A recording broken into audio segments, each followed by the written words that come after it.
Hey everyone, what's going on? I am Rob with On the Fence Movie Reviews and the Nights of Horror, here to bring to you another episode of Slashback Friday.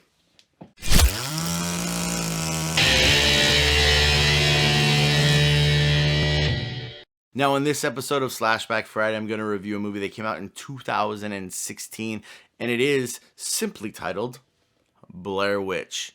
Now, Blair Witch is a sequel to the Blair Witch Project that came out in 1999.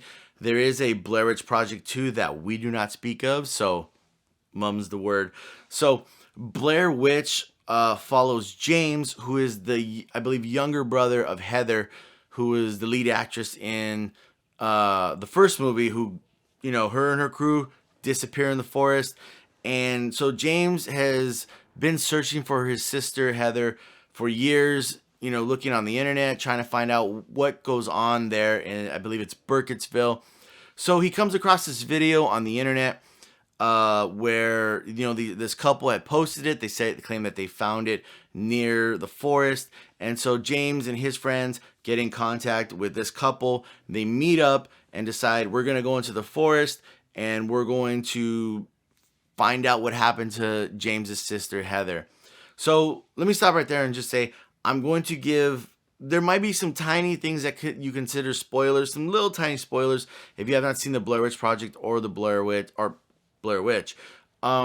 So just fair warning, I'm not going to ruin the whole movie for you or ruin the ending or anything like that. Just little tiny spoilers I might need to, kind of do this review.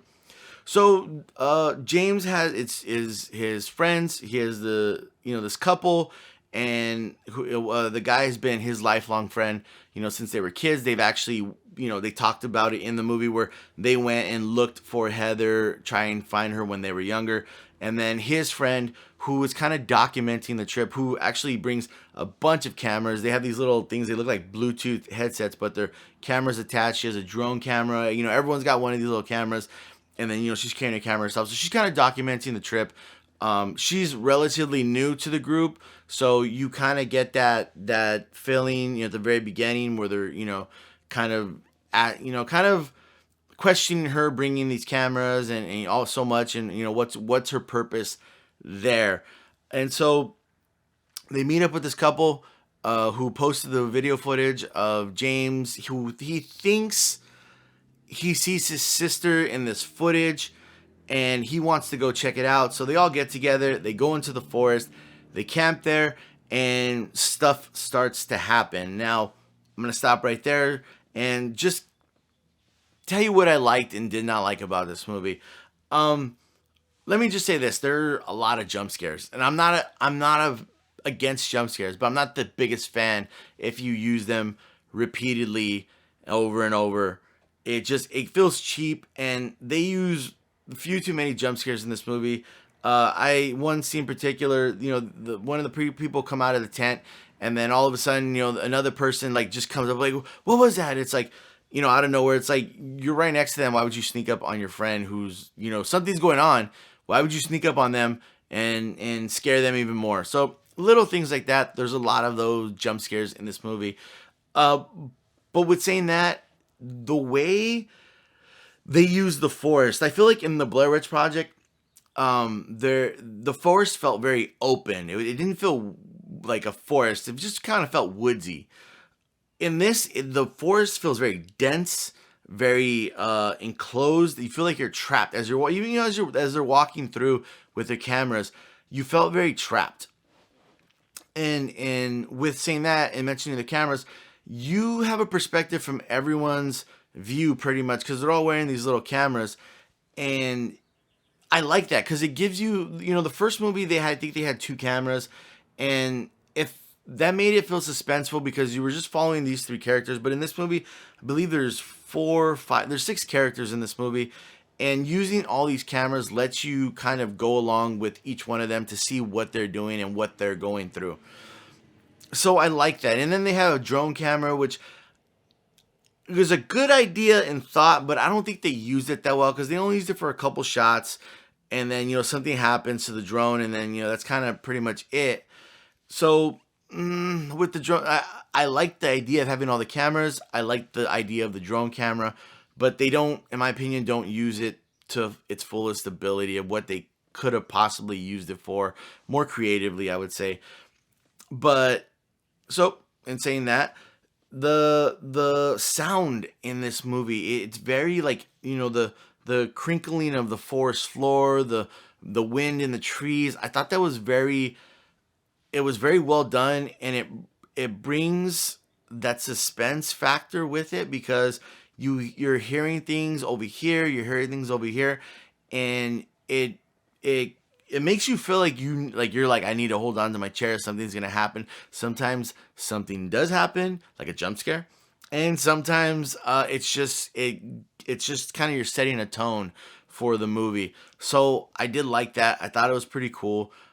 They do expand on the lore of the Blair Witch. So, certain things from the first movie play out in this movie, and they're expanding why the Blair Witch this and what happened, and why certain why certain things in the tales are this way and that way. So they have this conversation throughout, kind of the beginning of this movie, and kind of expanding on the lore of the Blair Witch, which I thought was really cool, because I like the Blair Witch Project, and I thought like the whole, just the lore of the Blair Witch and the stories that, when they were doing the documentary, the stories that the people were telling, I thought they were interesting, and they kind of, again, expand on that in this movie. Now, here's the thing. This movie is pretty much beat for beat as the Blair Witch Project, with some tweaks here and there to kind of switch it up a little bit. But I would say the last 10 to 15 minutes of this movie are very, very suspenseful, very high intense, and you're just like, go, go, go, and it's very nail biting. But it's also very similar to the Blair Witch Project, where once they get to that house in the Blair Witch Project, running around with a camera and, yelling and Josh, and kind of going back and forth. It's very much this, you get that, very much intense that way in this movie, the Blair Witch, with twists and different, like I said, they expand on different things, different lore, or the lore of the Blair Witch. So I thought it was really cool. Like, this movie was here, not saying bad or good or anything, but it was here. And then when you get to that last 15 minutes, this is what it does, at least for me, and I thought it was smart and cool, is it brings the movie up, but then it also brings the Blair Witch Project up. So like I said, the last 15 minutes of this movie, last 10 minutes of this movie, it brings it up, it expands so much more. So then you start to look at the whole movie differently, and then you start to look at the Blair Witch Project differently. So to me, that's a good thing. I really liked it, and it makes you want to go back and watch the Blair Witch Project.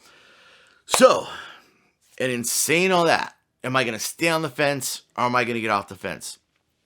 Well, if you've seen the Blair Witch Project and you have not seen Blair Witch, I would say get off the fence and check it out, because all it does is it enhances the Blair Witch Project, and to a certain extent, I would say the last part of this movie brings this movie up, Blair Witch, bring this movie up.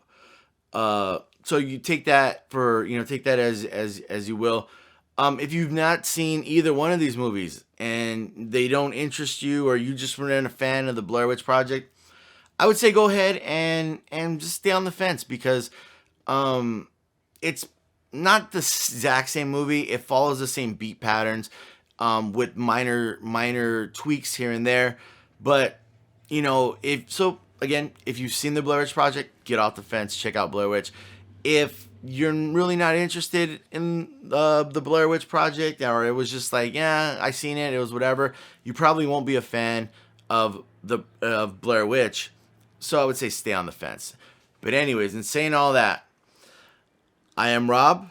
This has been another episode of Slashback Friday with the Nights of Horror and On the Fence movie reviews. If you've enjoyed this video, hit that like button, because that definitely helps us. If you're not subscribed to either On the Fence movie reviews or the Nights of Horror, please subscribe, because we truly do appreciate the support. And we thank you for subscribing, because I know you're going to subscribe. So You can find us on our social medias too. The Nights of Horror and On the Fence Movie Reviews on Instagram, and I believe the Nights of Horror has a Twitter.